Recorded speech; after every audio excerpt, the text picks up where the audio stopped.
இன்றைய ஆத்மீக தேன். 4 சங்கீதம் 14வது வசனம். தியானித்து அறிக்கையிடுவோம். கர்த்தர் தம்முடைய ஜனத்தை நெகிழ விடாமலும் தம்முடைய சுதந்திரத்தை கைவிடாமலும் இருப்பார். ஆம், நம்முடைய குடும்பம், பிள்ளைகள், தொழில் அனைத்தும் கர்த்தர் நமக்கு நல்கியிருக்கிறதான சுதந்திரங்கள், நமக்கு கிடைத்த அனைத்து ஆசீர்வாதங்களும் தேவனால் நமக்கு கொடுக்கப்பட்ட மேன்மையான சுதந்திரம். அது ஒருபோதும் தேவன் கைவிட மாட்டார்.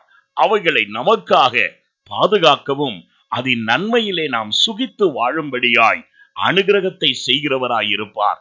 நம்முடைய தேவனாகிய கர்த்தர் நம்மை ஒருபோதும் புறம்பை தள்ளுகிறவர் அல்ல, நம்மை நெகிழ்ந்து விடுகிறவர் அல்ல.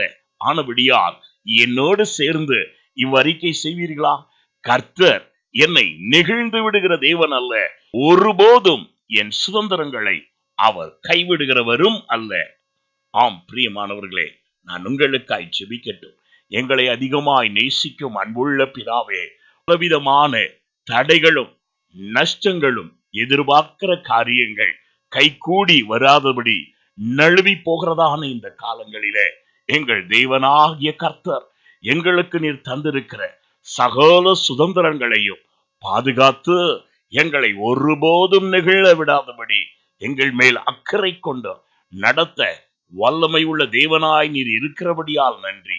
அப்படியே நாளிலும் அறிக்கை செய்த ஒவ்வொரு பிள்ளைகளோடும் இருந்த அற்புதமாய் வழி நடத்துவீராக. இயேசுவின் நாமத்தில் பிதாவே, ஆமென்.